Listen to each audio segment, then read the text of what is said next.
बसरे का गवर्नर हज्जाज बिन यूसुफ बड़ा जालिम आदमी था। तो हजरत सईद बिन जुबैर रदी अल्लाह ताला अन्हु एक ताबी बुजुर्ग थे, तो आप ना उसके गलत कामों पे उसे टोका करते थे। हमारा ये मसला होता है कि जब हमें कुछ टोकते हैं तो हमें जिद चढ़ती है। ये नहीं देखते कि मैं पहले देख लो मेरी कहीं कुताई पे तो नहीं टोक रहा। वो जालिम था, आप उसे टोकते थे। तो जब रोक टोक होने लगी तो ये जो बादशाह किस्म के लोग होते हैं, इनकी ख्वाहिश होती है कि हमें पूछने वाला कोई ना हो। रोक टोक बड़ी तो उसने बुला लिया हजरत सईद बिन जुबैर रदी अल्लाह ताला अन्हु को, बुला के कहने लगा मैं आपको कत्ल करूंगा। तो आप फरमाने लगे जिस तरह तू मुझे कत्ल करेगा ना, मेरा रब भी तुझे उसी तरह ही कत्ल करेगा। अल्लाह वाले थोड़ा किसी से डरते हैं, वो उसी तरह तुझे कत्ल करेगा। कहने लगा हजरत सईद बिन जुबैर रदी अल्लाह ताला अन्हु से कि अगर आप मुझसे माफी मांग लेंगे तो मैं आपको छोड़ दूंगा। तो आप फरमाने लगे माफी तो मैं रोज मांगता हूं, पर सिर्फ अपने रब से। तुझसे काहे की माफी मांगू, किस बात की तुझसे माफी मांगू। कहने लगा फिर आप बाज जल्लाद से कहने लगा इसे कत्ल करो। आपने हंसना शुरू कर दिया। तो वो कहने लगा हंसते क्यों हो। फरमाने लगे तेरी जुर्रत पे हंस रहा हूं कि खुदा का कमजोर बंदा हो के तू किस तरह की जुर्रत के साथ बातें कर रहा है कि मैं तुझे कत्ल करा दूंगा। उसने कहा पकड़ो, और गुस्से में आ गया, पकड़ो और इन्हें कत्ल करो। जब कत्ल करने लगे तो आपने मुंह काबे की तरफ कर लिया और पढ़ा इन्नी वज्जहतु वजही लिल्लज़ी फतरस समावाति वल अर्द हनीफम वमा अना मिनल मुशरिकीन। काबे की तरफ मुंह करके ये दुआ पढ़ी तो कहने लगा अच्छा इसका रुख फेर दो काबे से। तो आपका जब रुख फेरा तो आप फरमाने लगे तो बड़ा ही बेवकूफ है, फइन्नमा तुवल्लू फसम्मा वजहुल्लाह। तुम्हें पता नहीं मुंह जिधर भी करे अल्लाह उधर ही होता है।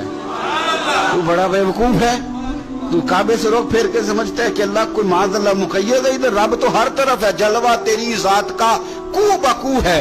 मैं जिधर देखता हूँ उधर तू ही तू है, जिधर देखता हूँ उधर। जे मैं तेनू अंदर जाना तो फिर मुक़य्यद जाना, तो जे मैं तेनू बाहर जाना ते अंदर कौन समाना। अंदर भी तू है ते बाहर भी तू है ते बुल्ला कौन नुमाना। फरमाया कि भाई हर तरफ ही अल्लाह है। अब उसने पता क्या किया, आपको जब कत्ल करवा रहा था ना तो हज़रत सईद बिन जुबैर ने हाथ उठाया कि अल्लाह मेरे बाद इसे किसी और को कत्ल करने का मौका ना देना। मैं इतनी बात किसी और पर इसे मुसल्लत ना करना। हजरत सईद बिन जुबैर कत्ल हुए, शहीद हुए तो इतना खून बहा, इतना खून बहा कि खून बंद ही नहीं होता, इतना खून। वो कहने लगा वजीरों से, मुशीरों से, तबीबों से कि इतना खून। तो वो कहने लगे बादशाह ये खून बताता है कि ये बंदा तुझसे डर के नहीं मरा, वरना तो तलवार बंदे के करीब आती है तो खून खुश्क होता जाता है, वरना तो हुक्म होता है सजाए मौत का तो लोगों के कपड़े ढीले हो जाते हैं, जिस्म कमजोर हो जाता है। ये बंदा निडर था इसलिए इतना इसका खून निकला है कि इसे कोई डर नहीं। हजरत सईद बिन जुबैर को कत्ल करने के बाद ना हज्जाज बिन यूसुफ 15 दिन जिंदा रहा है, सिर्फ 15 दिन।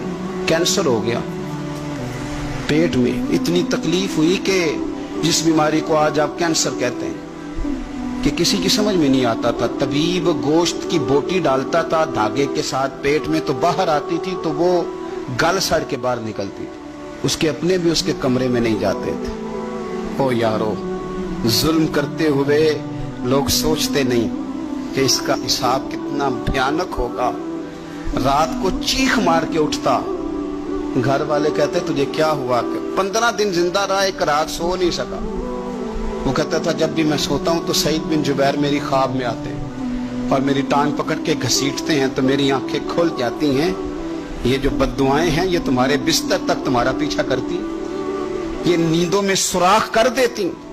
लोग कहते हैं पता नहीं क्या बात है, सोया नहीं जाता। तो मैं कहता हूं पता कर लो, शायद को बात निकल ही आए। पता कर लो, देख लो, गौर कर लो, तवज्जो कर लो, शायद को बात निकल आए। अगर निकल आए ना तो फिर तौबा कर लो, और अगर निकल आए तो फिर माफी मांग लो। अगर निकल आए तो फिर अल्लाह से डर जाओ, अगर निकल आए तो फिर एहतियात कर जाओ। लेकिन बातें निकलने पर भी हम मानने को तैयार। तो ये मत समझे कि जब इंसान किसी का जुल्म करेगा तो वो चैन की नींद सोएगा। ये हो सकता, जैसा करोगे फिर वैसा